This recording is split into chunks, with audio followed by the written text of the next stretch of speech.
الحمد لله نحمده ونستعينه ونستغفره ونؤمن به ونتوكل عليه ونعوذ بالله من شرور أنفسنا ومن سيئات أعمالنا من يهده الله فلا مضل له ومن يضلله فلا هادي له ونشهد أن لا إله إلا الله وحده لا شريك له ونشهد أن محمدا عبده ورسوله وصلى الله عليه وعلى آله وأصحابه وسلم. قال الله تبارك وتعالى في القرآن المجيد: أعوذ بالله من الشيطان الرجيم. بسم الله الرحمن الرحيم.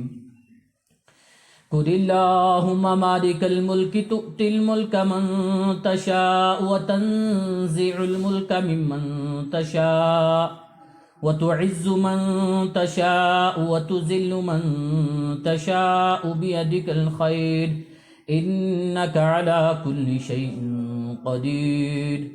وقال تعالى في مقام آخر: قل يا عبادي الذين صرفوا على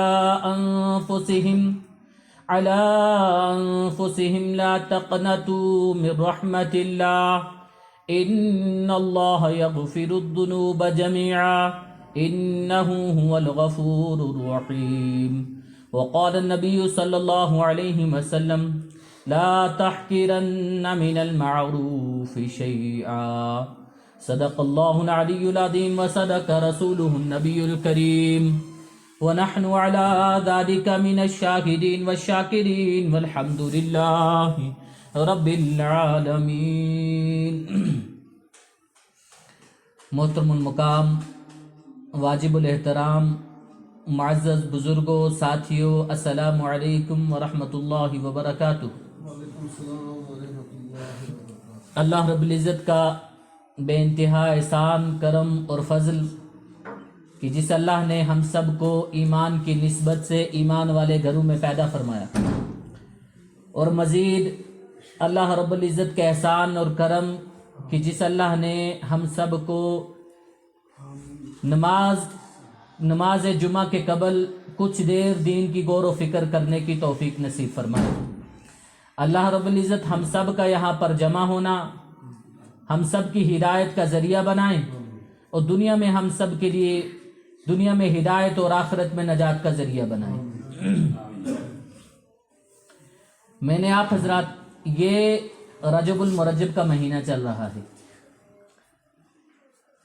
اور گزشتہ سال یا کئی سال پہلے سے کیا آپ بارہا اس مہینے کے بارے میں بھی سنتے آ رہے ہوں گے کہ یہ بڑا رحمتوں اور برکتوں والا مہینہ ہے. اور جو مہینے برکتوں اور رحمتوں والے مہینے ہیں ان کی شروعات اسی مہینے سے ہوتی ہے.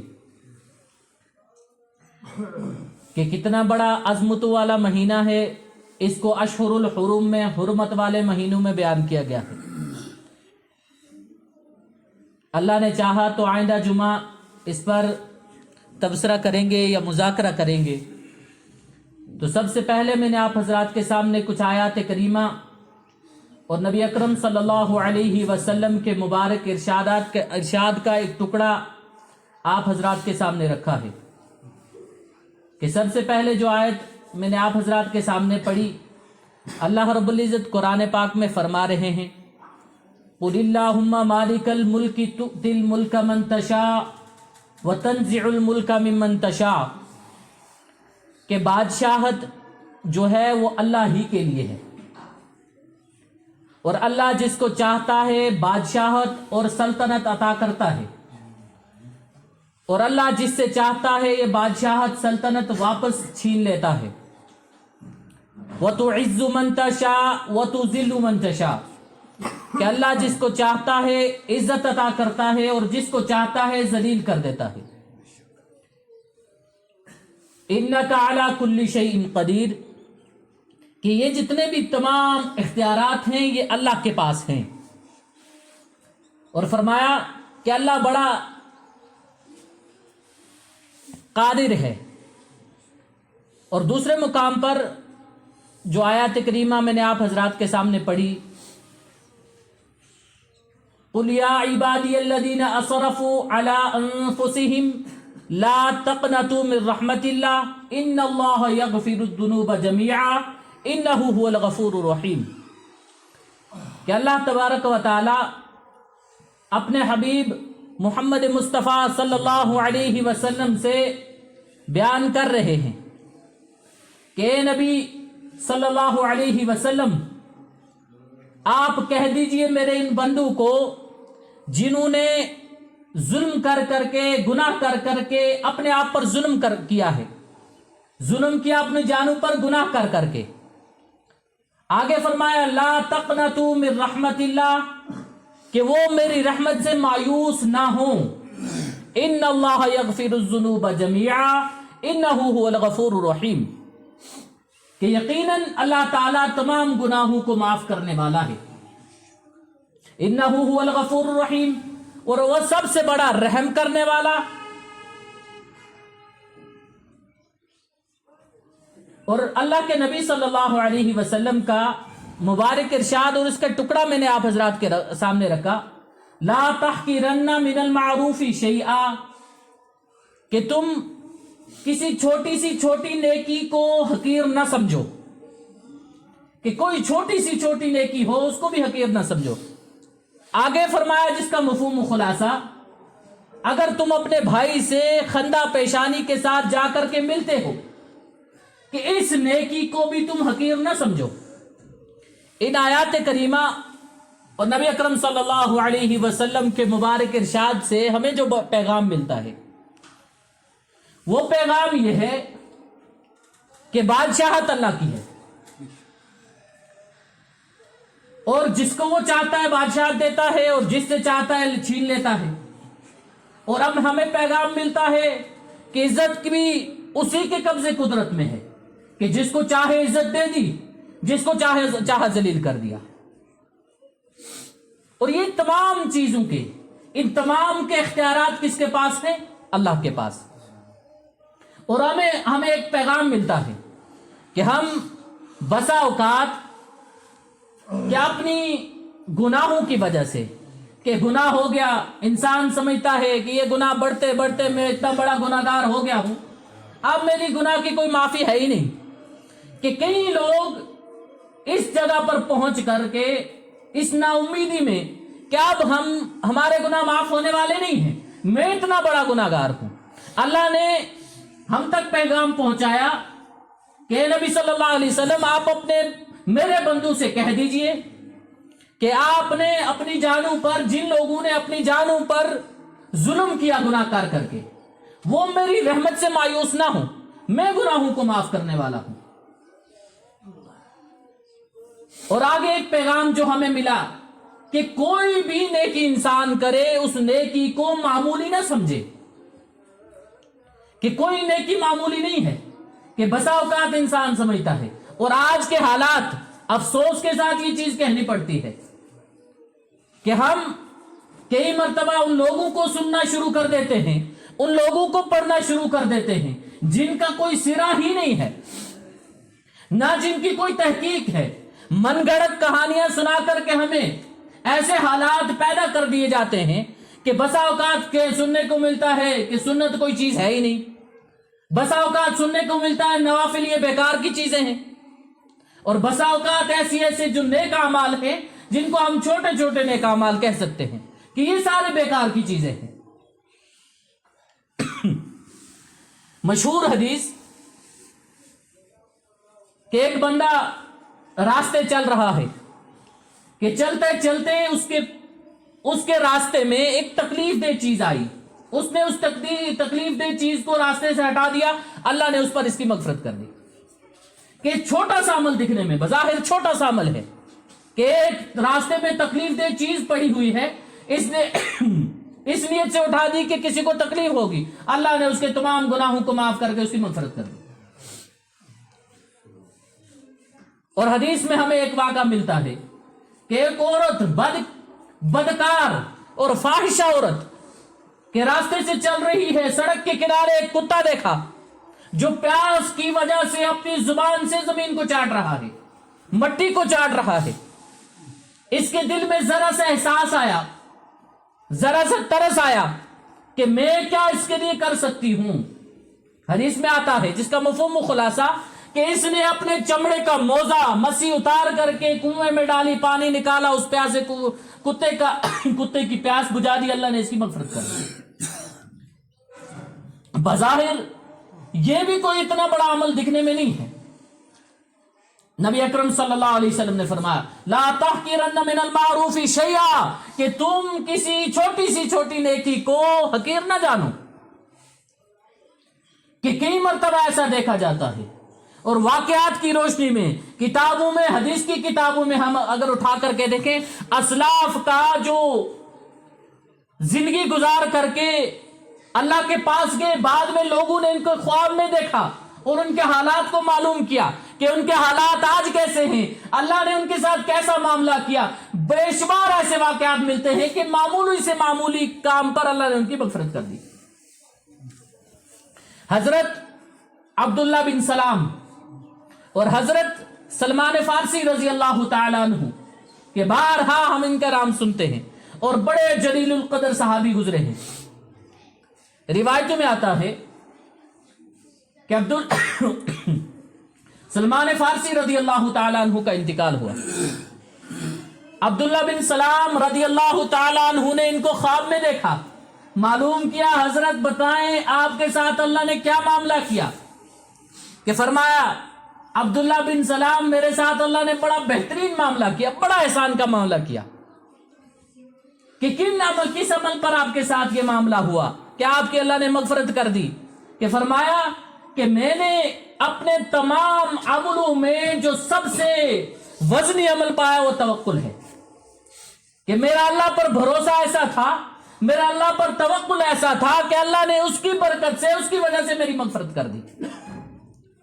اور نبی اکرم صلی اللہ علیہ وسلم نے فرمایا کہ جو شخص اللہ پر اس طرح بھروسہ رکھتا ہے کہ جیسا اللہ پر توکل اور بھروسہ رکھنے کا حق ہے، فرمایا اللہ اس کو اس جگہ سے رزق دے گا جیسے اللہ پرندوں کو رزق عطا فرماتا ہے۔ اور پرندے کہ صبح کو گھونسلے سے نکلے، رات کو واپس لوٹنے تک ان کے پیٹ فل ہو جاتے ہیں، کوئی مزدوری نہیں، کسی جگہ جا کر کے دہاڑی نہیں لگائی، کسی جگہ جا کر کے ماتھا نہیں ٹیکا، کہ اللہ نے ان کو بھوک کی حالت میں اٹھایا صحیح مگر بھوک کی حالت میں سلایا نہیں، واپس اپنے گھونسلے میں نہیں پہنچایا۔ فرمایا نبی اکرم صلی اللہ علیہ وسلم نے جو اس طرح اللہ پر بھروسہ کرے، اللہ پر توکل کرے جیسا کہ حق ہے، کہ اللہ پر توکل کس طرح کرنا ہے، فرمایا اللہ اس کو اس جگہ سے رزق عطا فرمائے گا، یہ ایسے رزق عطا فرمائے گا جیسے اللہ پرندوں کو رزق عطا فرماتا ہے۔ اور پرندے ہم نے کبھی نہیں مزدوری کرتے دیکھتے، یہ اڑتی پھرتی چڑیا ہم نے کبھی کسی کی دکان پر جا کر کے مانگتے ہوئے نہیں دیکھی۔ کیسے معاملات کہ معمولی سی معمولی۔ عبداللہ بن سلمان فارسی رضی اللہ عنہ فرماتے ہیں کہ میری اس توکل کی وجہ سے، اس توکل پر اللہ نے میری مغفرت کر دی۔ اور ایسے بے شمار واقعات ہمیں حدیث کی کتابوں میں ملیں گے۔ ایک محدث کے بارے میں آتا ہے، عبداللہ بن مبارک رحمت اللہ علیہ، یہ بہت بڑے محدث گزرے ہیں۔ جب ان کا انتقال ہوا، روایتوں میں آتا ہے 181 ہجری میں ان کا انتقال ہوا۔ انتقال کے بعد کسی نے ان کو خواب میں دیکھا اور بڑے بلند والا مقامات پر دیکھا۔ پوچھا عبداللہ بن مبارک معاملہ کیا ہے، آپ کے ساتھ اللہ نے کیسا معاملہ فرمایا؟ فرمایا اللہ نے مجھ پر احسان کیا۔ پوچھا کس وجہ سے، عمل بتاؤ کہ کس عمل پر اللہ نے آپ کی مغفرت کی اور اللہ نے آپ کو اتنے بلند و بالا مقام تک پہنچایا؟ فرمایا کہ حدیث، کہ جو میں حدیث کے لیے جو میں نے محنتیں کی ہیں، کہ میں نے حدیث کو یاد کرنے کے لیے جو محنت کی ہے، حدیث کو جمع کرنے میں جو مجھ پر تکلیفیں اور پریشانیاں آئیں، اللہ نے اس کی برکت سے، اس کی وجہ سے اللہ نے میری مغفرت فرما دی۔ حسن بصری رحمت اللہ علیہ، ان کا انتقال ہوا، کسی نے ان کو خواب میں دیکھا، پوچھا معاملہ آپ کے ساتھ اللہ نے کیسا فرمایا؟ کہنے لگے اللہ نے بڑا بہترین معاملہ فرمایا ہے، ایک تو مغفرت بھی ہوگی, اللہ نے بلند و بالا مقامات اللہ نے عطا فرمائے ہیں, درجے عطا فرمائے ہیں. پوچھا کس وجہ سے, کس عمل پر؟ کہ فرمانے لگے کہ جو میرے دل میں دنیا میں اپنی زندگی میں جو میرے دل کے اندر اللہ کا خوف تھا, اور اس خوف کی وجہ سے جو میری آنکھوں سے آنسو نکلتے تھے, فرمایا اللہ نے اس کی برکت سے, اس کی وجہ سے اللہ نے میری مغفرت فرما دی. کہ ہم کسی بھی چھوٹی سی چھوٹی نیکی کو حقیر نہ جانیں, کہ دشمنوں کا آج کے دور میں ایسے حملے ہو رہے ہیں کہ ان چھوٹے چھوٹے اعمال پر کہ یہ ساری کی ساری چیزیں بیکار ہیں. معاذ اللہ, نبی صلی اللہ علیہ وسلم کو نبی صلی اللہ علیہ وسلم کی سنتوں کا بھی انکار کر دیا. یہ کوئی ایسی چیز نہیں ہے جو تمہیں بچا سکے گی. ایسے ایسے حملے آج کہ ہم ان چھوٹی سی چھوٹی چیزوں کو, کہ اللہ کے نبی صلی اللہ علیہ وسلم نے فرمایا کہ تم کسی نیکی کو معمولی نہ سمجھو, اگرچہ تم اپنے بھائی سے خندہ پیشانی سے ملتے ہو کہ یہ بھی نیکی ہے, تم اس کو بھی معمولی نہ سمجھو. کہ ایسا ہو سکتا ہے چھوٹی سی چھوٹی نیکی کی وجہ سے اللہ تمہاری مغفرت کر دے.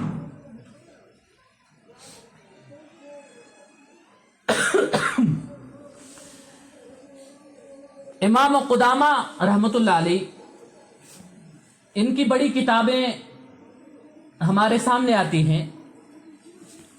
ان کی ایک کتاب ہے, اس میں انہوں نے ایک واقعہ لکھا ہے کہ اللہ کے نبی صلی اللہ علیہ وسلم ایک مرتبہ ایک شخص کی خواب میں آئے ہیں.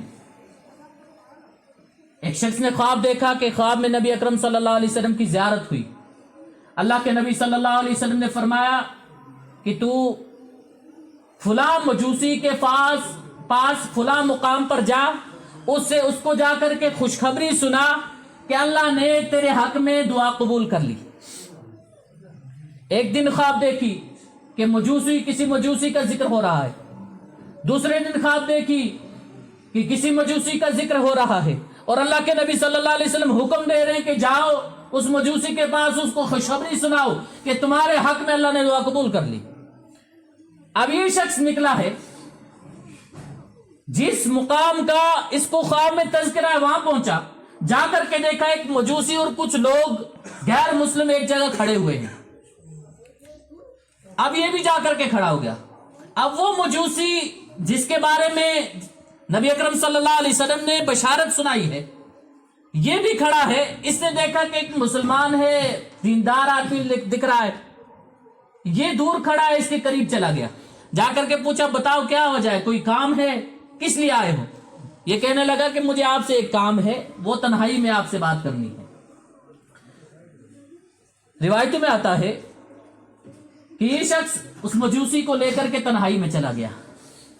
تنہائی میں گیا, کہنے لگا اللہ کے نبی صلی اللہ علیہ وسلم 2 مرتبہ میری خواب میں آئے اور خوشخبری سنائی تمہارے حق میں کہ جا کر کے اس سے کہہ دو کہ اللہ نے تیرے حق میں دعا قبول کر لی.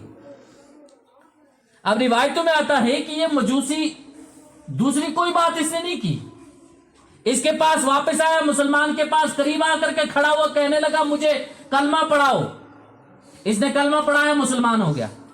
گھر میں گیا, اس مسلمان کو ساتھ لے کر کے گھر میں جاتا ہے. اپنے بچوں کو بلایا, بچہ اور اس کی ایک بیٹی, اس کو بلایا. حال ہی میں کچھ دن پہلے اس نے ان دونوں کی شادی کی تھی.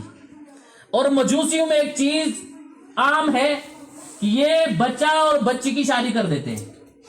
ان میں کوئی آر نہیں ہے کہ بیٹے اور بیٹی کی آپس میں شادی کر دی.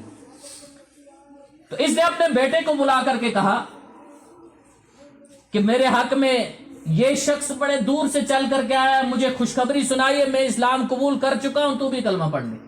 اس کے بیٹے نے دوسری بات نہیں کی, کلمہ پڑھ لیا. بیٹی کو بولا, اس نے بھی کلمہ پڑھ لیا. اب یہ مسلمان جو یہاں پر کھڑا ہے, یہ پریشان کہ نہ کوئی بات کہ مجھے اتنا پتا چلا کہ اس کے حق میں اللہ نے دعا قبول کر لی, اس کو سنایا, اس نے کلمہ قبول کر لیا, اسلام قبول کر لیا, بچوں کو بھی کلمہ پڑھوا دیا. آخر ماجرا کیا ہے؟ جب یہ سارے مسلمان ہو گئے, پورا گھرانہ مسلمان ہو گیا, یہ مسلمان جا کر ان سے جا کر کے پوچھتا ہے آخر مجھے تو بتاؤ, آخر وجہ کیا ہے کہ بغیر کسی سوال کے تم مسلمان ہو گئے. اس نے اپنا واقعہ سنایا ہے, اس مجوسی نے. امام قدامہ رحمۃ اللہ علیہ لکھتے ہیں کہ جب اس نے اپنا واقعہ سنایا کہ کچھ دن پہلے میں نے اپنے اس بچے اور اس بیٹی کی شادی کی ہے، شادی میں بہت بڑی دعوت تھی، بڑے لوگ میں نے بلائے تھے، میں نے ہزاروں لوگ بلا کر کے اور طرح طرح کے پکوان ان کے سامنے رکھے، بڑی ان کی خدمت کی۔ جب یہ سارا معاملہ، یہ دعوت ساری ختم ہوئی، میں اپنی چھت پر چڑھا، میں نے دیکھا کہ ایک مسلمان گھرانہ ہے، ایک عورت، باپردہ عورت بیٹھی ہوئی ہے اور اس کے چھوٹے چھوٹے کچھ بچے بیٹھے ہوئے ہیں۔ حالت ان کی یہ ہے کہ بھوک سے تڑپ رہے ہیں، اور میں چھت پر ان کا منظر دیکھ رہا ہوں۔ چھوٹی سی بچی اپنی ماں سے کہتی ہے، اما جان ہمارے پڑوسی نے بڑی شادی کی، بڑے لوگوں کو بلایا، کیا ہی ہوتا اگر یہ ہمیں بھی بلا دیتا یا ہمیں بھی کچھ کھانا کھلا دیتا۔ امام قدامہ رحمۃ اللہ علیہ لکھتے ہیں کہ یہ مجوسی کہتا ہے کہ جب یہ میں نے سنا، میں نیچے اترا، اپنے غلام کو بلایا، تازہ کھانا بنوایا، کھانا بنوا کر کے کچھ درہم کچھ دینار ان کے گھر میں بھیج دیے، اور ساتھ میں بھی چلا گیا۔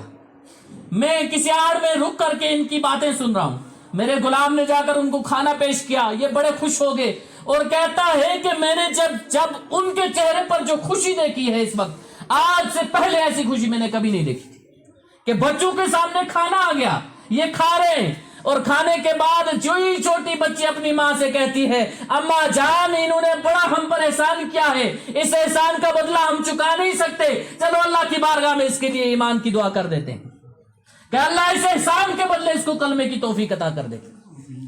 کہتے ہیں، یہ امام قدامہ لکھتے ہیں کہ یہ مجوسی کہتا ہے کہ ان بچوں نے دعا کی، والدہ نے بھی ہاتھ اٹھائے، آمین کہہ رہے ہیں، میرے دل میں آثار آنے لگے، اور ظہور آج ہوا کہ نبی اکرم صلی اللہ علیہ وسلم نے تیرے ذریعے سے بشارت بھیج دی کہ ہم کسی کام کو، کسی صدقے کو، کسی تعاون کو معمولی نہ سمجھیں، اور تعاون کر کے ہم اس تعاون کو ضائع بھی نہ کریں کہ ہم کسی کے ساتھ اچھا برتاؤ کر لیتے ہیں، 10 آدمیوں کو جا کر کے سنا دیا، بتا دیا، مسجد کے ساتھ تعاون ہو گیا، ہم نے 20 آدمیوں کو جا کر کے بتا دیا، سٹیٹس چڑھا دیے کہ میں نے اتنے لاکھوں روپے خرچہ کر دیا اپنے گھر پر، اپنے مسجدوں پر، یا اپنے فلاں بیمار رشتہ دار پر، کہ ہم ان نیکیوں کو کہ حقیر نہ سمجھے۔ جب بھی کوئی نیکی ہو وہ صرف اللہ ہی کے لیے ہو، اور اللہ اس کا بدلہ ایسے ایسے عطا کر دیتا ہے۔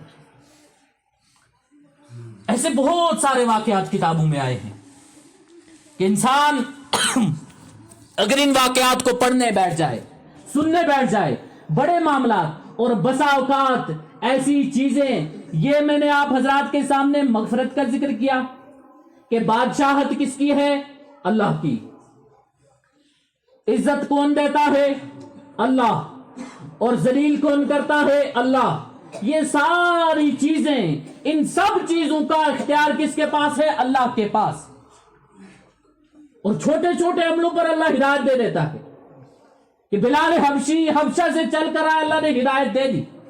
ابو جہل وہاں موجود ہے، چہرہ بھی بڑا خوبصورت ہے، ابو جہل کے چمکتا ہوا چہرہ، سورج کی طرح چمکتا ہوا اس کا چہرہ، کہ اللہ نے ہدایت نہیں دی؟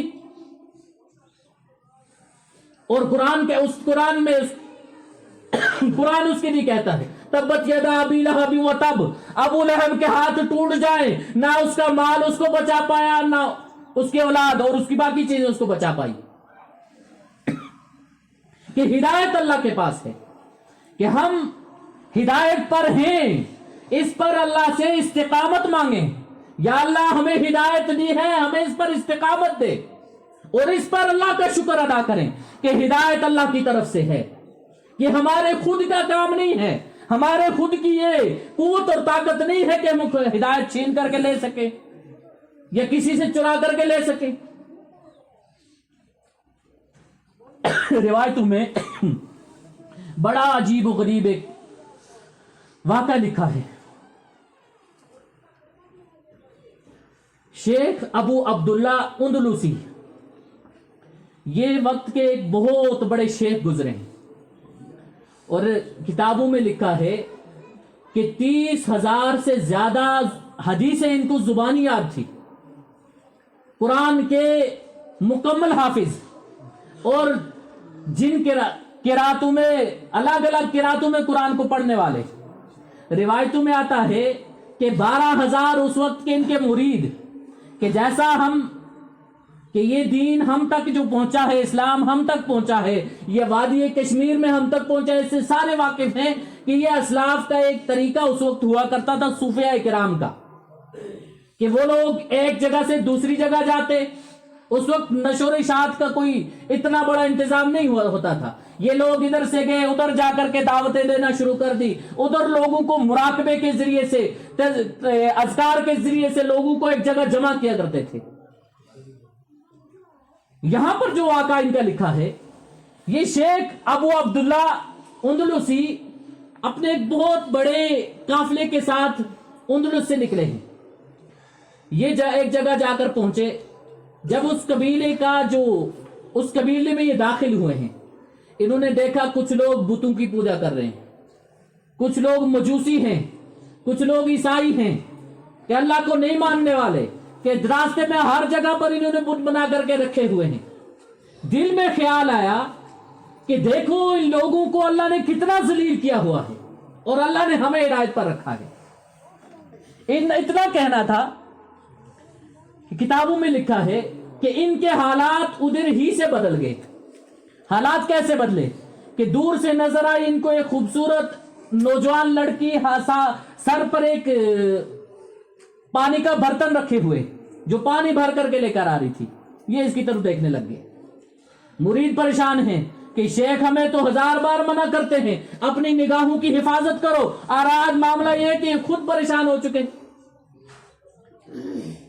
کہ لکھا ہے کہ اب ان کے حالات بدلنے شروع ہو گئے. انہوں نے اس لڑکی کے بارے میں پتہ کرنا شروع کر دیا کہ یہ لڑکی اتنی خوبصورت ہو کر کے یہ اس طرح کھلے عام یہ پانی کس طرح بھر رہی ہے، کہاں سے لے کر کے جا رہی ہے، کہاں لے کر کے جا رہی ہے.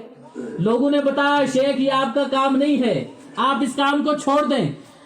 تو روایتوں میں آتا ہے کہ انہوں نے جب پورا اس کا بایو ڈیٹا نکال دیا، اب مرید ان کے پریشان ہیں کہ شیخ ہمارے اتنے اچانک سے بدل گئے، اور معاملہ کیا ہوا کہ اب باقی مرید ان سے کہتے ہیں شیخ صاحب چلیں آگے چلتے ہیں، ہماری منزل دوسری ہے، وہاں ہم نے پہنچنا ہے. یہ کہتے ہیں میں اب نہیں جاؤں گا، اس کی خوبصورتی نے میرے دل میں گھر کر لیا ہے، میں اس کو اپنا بنا کر کے رہوں گا. روایتوں میں آتا ہے معاملہ بڑا عجیب و غریب کہ یہ سارے مرید ان کے پریشان اور دعاؤں میں بیٹھ کے کہ ہمارے شیخ کو اس وقت کا یہ ایسا شخص، ایسا شیخ کہ جس کے 12,000 مرید، اور ان مریدوں میں بڑے بڑے نامور شخصیات شامل ہیں، کہ حالات تبدیل ہو چکے. مرید 3 دن تک رکے ان کے ساتھ، کوئی معاملہ سامنے نظر نہیں آیا. شیخ صاحب پیچھے ہٹنے کا نام نہیں لے رہے، سارے مرید چلے گئے آگے. اب انہوں نے اس عورت کا گھر کا پتہ نکالا، اس کے گھر میں گئے، اس کے والد کے پاس جا کر کے بیٹھے، اس سے جا کر کے کہنے لگے کہ مجھے آپ کی بیٹی بڑی پسند آئی، میں چاہتا ہوں اس سے نکاح کر لوں. اب یہاں سے معاملہ کہ یہ سننے میں بڑا عجیب و غریب معاملہ، مگر اصل اس کے پیچھے ایک بہت بڑا سبق چھپا ہوا ہے کہ اس لڑکی کے والد نے 3 شرطیں رکھ لی. ایک شرط یہ ہے کہ آپ اپنے دین کو چھوڑ دو. اتنا بڑا شیخ، اس کے سامنے اتنی بڑی شرط کہ اپنے دین کو چھوڑ دو. اور دوسرا یہ زنار ہے جو عیسائیوں کو ایک نشان ہے، یہ گلے میں پہن لو. تیسری شرط کہ میرے کچھ خنزیر ان کو چرانا ہے. کہ تینوں شرطیں قبول کر لی. اور روایتوں میں آتا ہے کہ یہ معاملہ کوئی عام معاملہ نہیں تھا، کہ اتنا بڑا شیخ، اس کے جو ماننے والے تھے، جو مرید تھے، کئیوں کا انتقال صرف اسی وجہ سے ہو گیا کہ ہمارے شیخ کیوں خراب ہو گئے، وہ کیوں گمراہ ہو گئے یا بھٹک گئے. 1 سال گزر گیا. ان کے ہم سفروں میں شیخ شبلی رحمت اللہ علیہ، ان کے بارے میں آتا ہے کہ 1 سال کے بعد مشورہ کیا کہ ہم اپنے شیخ کا ذرا دیکھ کر کے آئیں، ان کا معاملہ کیا ہے. یہ ان کی طرف چلے گئے. لوگوں سے پوچھا، ایک شیخ تھا، اس کے بارے میں ہمیں کچھ بتاؤ، آج اس کے معاملات کیسے ہیں. لوگوں نے کہا ہاں ایک مسلمان آیا تھا، وہ مجوسی ہو چکا ہے، اسلام چھوڑ چکا ہے، اس نے شادی کی ہے، اور جس گھر میں اس نے شادی کی ان کے خنزیر وہ چرانے کے لیے جنگل چلا جاتا ہے. یہ قافلہ جو ان کی دیکھ کے لیے آیا تھا، دیکھنے کے لیے آیا تھا، یہ سارے ان کے پیچھے چلے گئے، جنگل میں جا کر کے پہنچے ہیں۔ بڑا عجیب و غریب معاملہ ان کا لکھا ہے کہ جس عصے کو لے کر کے یہ شیخ ممبر پر بیٹھ کر کے واعظ و نصیحت کیا کرتا تھا، یہ شیخ اس عصے کو ان خنزیروں کو ہانکنے میں لگاتا ہے۔ کہ ان سے پوچھا گیا کہ آخر وجہ کیا ہوئی، کیا آپ کے حالات اتنے تبدیل ہو گئے؟ تو یہ شیخ کہتا ہے کہ مجھے بھی پتہ نہیں چلا، جب میں قبیلے میں داخل ہوا ہوں، میرے دل میں نے لوگوں کو دیکھا، کوئی پوجا کر رہا ہے، کوئی زنار پہنے ہوئے بھٹک رہا ہے، کوئی بتوں کے سامنے لیٹا ہوا ہے، میرے دل میں یہ خیال آیا دیکھو یہ کتنے ذلیل ہیں، اور اللہ نے ہمیں ہدایت پر رکھا ہوا ہے۔ اچانک میرے ساتھ ایک معاملہ یہ ہوا کہ دل میں آواز آئی، ہدایت ہمارے ہاتھ میں ہے، اگر تم برقرار رہ سکتے ہو تو رہ کر دکھاؤ، کہ ہدایت ہمارے ہاتھ میں ہے، تم اگر استقامت اختیار کر سکتے ہو، اس پر برقرار رہ سکتے ہو تو رہ کر کے دکھاؤ۔ یہ آواز آئی، دل سے ایک چیز ایسے نکلی جیسے پرندہ نکل کر کے بھاگ جاتا ہے۔ ان سے پوچھا گیا آپ 30,000 حدیثوں کے حافظ تھے، منہ زبانی آپ کو 30,000 حدیثیں یاد تھی، کچھ یاد ہے؟ انہوں نے کہا ایک حدیث یاد ہے کہ جو دین کو تبدیل کرے اس کو قتل کر دو۔ یہ ایک حدیث یاد ہے، میں واجب القتل ہوں، مجھے قتل کر دو۔ پوچھا گیا آپ کو قرآن یاد تھا،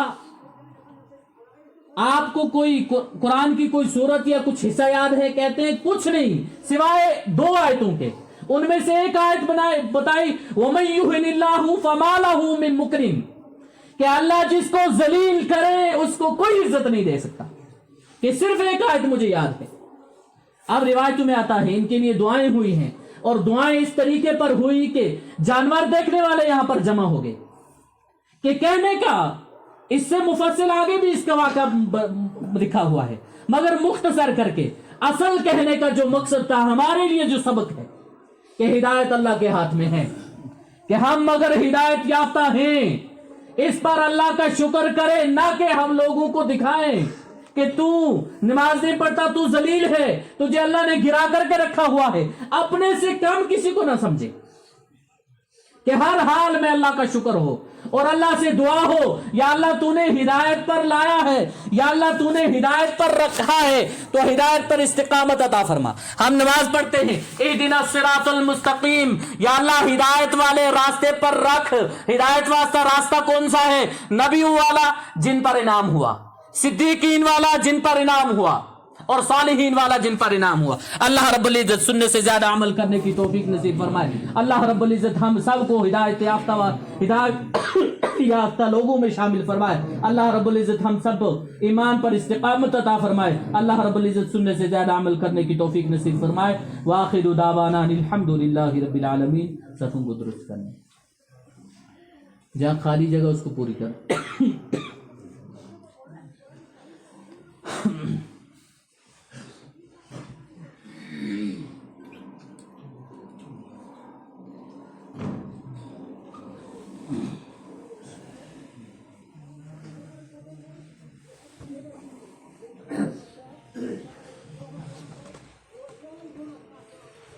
اللہ اکبر اللہ